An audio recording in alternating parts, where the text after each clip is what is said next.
Okay, got a full room here. Good to see everyone. First, as we get started, I want to say congrats to Jessie Pagula and her family. Great opportunity this week, and I'm super excited for her family, and we wish her all the best. So what an accomplishment to this point to be where she's been now through 2 years, and we're just super fired up for her. With that, we're starting our week here Wednesday, and looking forward to getting into our prep and kind of burying ourselves into the process of what it's going to take to come out this weekend and play well. So with that, I'll turn it over to you with your questions. Who do you want to ask? Just go ahead and ask. A bunch of guys that are at the end of the year that were Tre'Davious won't practice. Not ruling him out at this point, but he will not practice today. Christian will be out there. Limited. Will not be out there. Yep. What is Christian dealing with? A lower leg injury. Yeah. He'll be out there limited. So you did not sign the kicker that you reportedly tried out the other day? No. Is this the same injury Kyler was dealing with before? Yeah, same area. Yeah. Are you expecting that? We'll see. Yeah, we'll see. How much did you miss this? That's awesome. Yeah, I missed the rapid fire questions of the injury report every week. Yeah, I understand you guys, but listen, I do get you have a job to do as well, so I respect that. Usually you just come on and read it to us. So we don't have to keep firing questions. Yeah. You weren't prepared today, Sean. How do you feel about? That's rough. Sorry, Sal. Thank you, Sal. How do you feel about your defensive tackle with that? Dwayne down? Yeah, unfortunate injury. Dwayne will be out for the foreseeable future. Unfortunate because he's a young player and he works his tail off. But it's an opportunity for somebody else to step up, as we always talk about, and we'll see where that goes. But right now, very confident in the guys that we have, and guys that'll step up for us. With all the responsibilities and off-field things that Josh Allen has to deal with, being, he's investing in the companies, he's doing all these promotional skills, things and deals, even getting married. But how do you see him compartmentalize all that stuff and place his focus on football once the season begins? Yeah, I think. Before that. What's that? Even before that, but just now, week one. Yeah, I mean, I think that's part of the uniqueness of Josh and how he is able to. He's always been able to, and now what he's been able to balance lately and compartmentalize. To your point, is nothing short of impressive. Just because life continues to get more and more complicated for all of us the older we get, right? But also for Josh in particular in some ways, but maybe it gets easier in some ways too.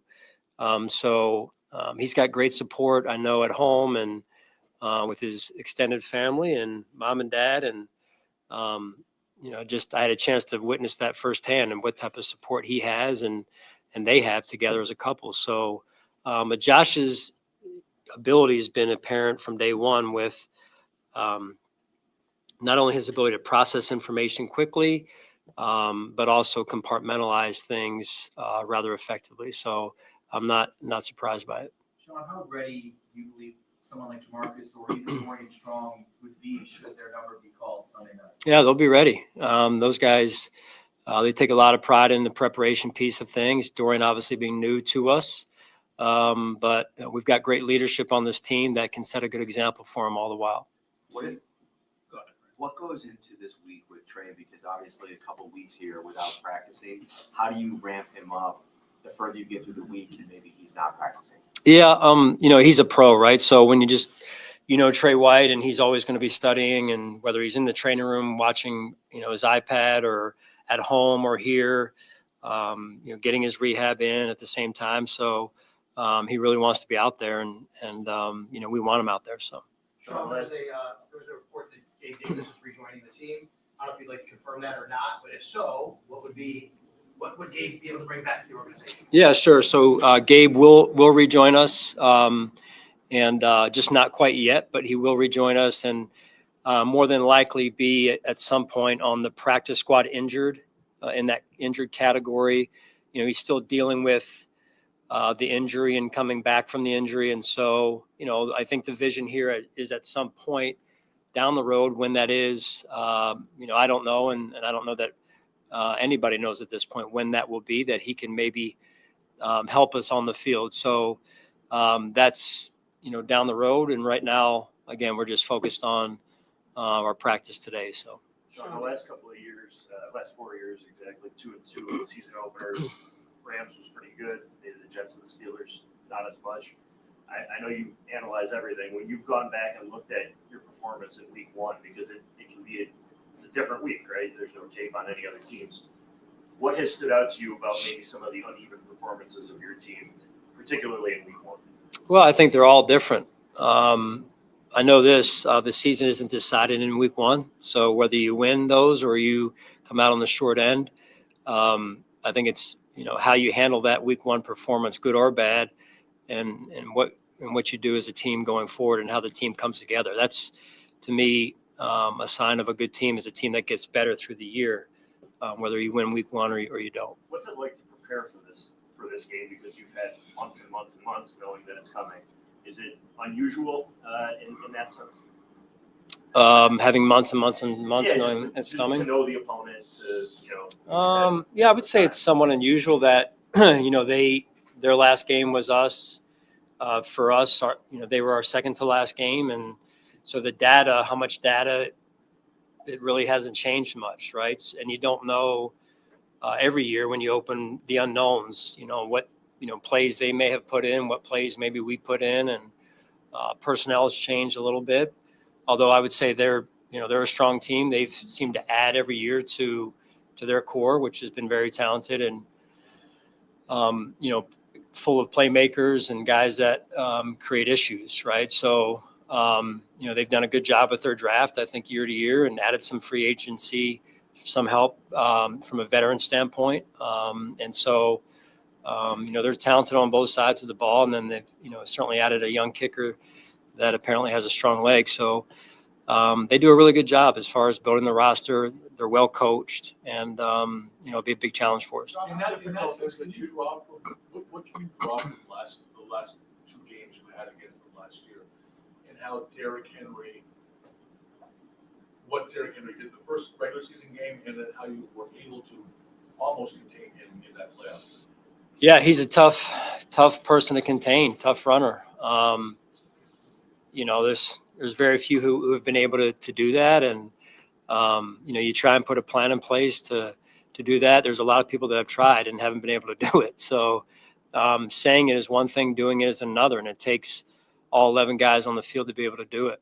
How difficult is it? You mentioned Henry, who was very good at running the ball, obviously, but they also throw it really well last year. They were a very, very balanced offense. How difficult for a defense to run up against an offense that can do both things so well? Yeah, I mean, when you've got running backs, I should say, Derek, not the only one back there.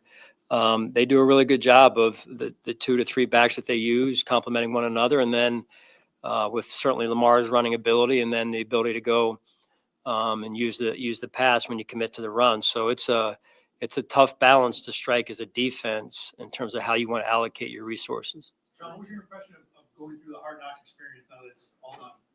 Yeah, I thought they were very professional in their approach. I'd be lying if I said I watched the episodes. I do get texts from people saying, "Hey, I saw this, I saw that." So, but it was, I guess, the experience overall was professional in nature in their approach, and met some good people, I would say, through the process here. Sean, a couple weeks ago, you had mentioned to us that you were looking to see who was going to play alongside T-Rap. You guys released your depth chart. Cole is there. I know the sample size is small, but in the last couple of weeks, what have you seen from him that makes you guys confident, kind of with that as your duo moving forward? From Cole and then T-Rap. Yeah. Cole, like I mentioned before, is continuing to grow, and we see growth every day. He goes through new experiences, and then playing with T-Rap back there in the tandem that you have to be and become is important, and you learn from each other. Obviously, Cole learning probably a little bit more from T-Rap than the other way around, but that's an important duo, and they have to form their own identity, and that'll be new this year for the most part. Sean, as an organization, you guys made a lot of moves on defense, but here we are coming into week one, and you've got a combination of injuries, you got the guys on suspension. How difficult is it to have the urgency of opening week, but also the patience to know, like you said before, it's a work in progress as the year goes on? Well, I think, you always have to know, I know, it's a journey, right? So I think, I know just overall, you can never get too high, never get too low. And, it's about how you start a season, and then how that team over the course of time comes together through the highs and lows of the journey that are going to happen. You just don't know in what form or fashion. And I think that's one of the really neat parts about looking back at prior years, where you're saying, hey, yes, we went through that, and we actually survived it. We actually figured it out, and were able to overcome it, whatever it was. I think that's part of the cool experience of being part of a team, if you will, that you can look back on the season and say, hey, man, we came out all right. We figured that piece out. That's what some of the kind of the creative part of a season, I guess you would call it, right? To just be able to figure things out. You guys play golf, many of you, and just how do I figure out this hole or whatever. So I think that's a neat part of a season, and that's some of what you look forward to, because it's not, you could start great and then, but nothing's ever perfect, and then kind of go down this way. And, I think we've done a good job of kind of just figuring things out during the course of a season through injuries and different things. And then our team getting better as the season goes on. And every year is a little bit different, but going through the challenges and experiencing that journey, I think is part of the fun of the season, if you will, even though it's not fun sometimes when you're going through it. But being able to have that resilient nature and figure things out is important. I know he was out there last week. Go on. I was gonna ask you, will Jordan Hancock practice then? Yes. I know Khalil was out there last week. Where's he at entering the week? And is he kind of... He'll be out there. He'll be limited as well. Yep. And for him, if you look across your team in terms of personalities, he's probably one of the ones that, doesn't pop up too much. He's reserved, he's quiet. If you could, not just what he brings as a player, but as a leader, like, you kind of speak to that and what he means in that regard. Yeah, he is a leader. Thank you for asking about that. He's a leader. Leaders come from all different areas of a team. The way he leads is mostly by example, which is sometimes one of the more powerful ways to lead. He doesn't say much, but he says what he needs to say. And his leadership will continue to grow over the years as he's here, and as he continues to be him, because he's a tremendous person and a tremendous football player. What's led you to pinpoint two captains? I know the team's had various ones, but the last 2 years I've had two captains. What's led to that decision? Yeah, the players, I let the players vote, and it was pretty clear, the two that they felt like were worthy of having that C on their chest. So that's what we went with. Sean, how do you prepare the first-year players in particular to face Lamar Jackson out there again? Because they're such unique talents. It almost seems like until you face them, you really Yeah, you took the words out of my mouth, Josh. It's a unique experience. I don't know where in college or prior to the NFL where they've tried to tackle a 250-pound running back that's fast, and then a quarterback that is as unique as Lamar and his elite skill sets that he has, not just running, but throwing as well. And so, I think, again, our locker room will do a really good job with trying to make sure that these guys are ready to go. And they just got to trust their preparation. And so they'll get better through the year. Rarely do you come out and play a perfect game. But again, that's part of the process, part of learning and part of growing is where you start versus where you finish. Just to follow up, Having played them twice last year, one where it didn't go well for you guys and the other one did. Is there anything that you have like a heightened awareness of that you just wouldn't know about them had you not gone through those games that you can take with you into this one? I think until you experience it, I think Coach Monken does a really good job of offensive structure, offensive play calling, trying to challenge an opponent, changing some of what he does. And I think, he does a really good job of keeping you off balance. I don't think he gets enough credit.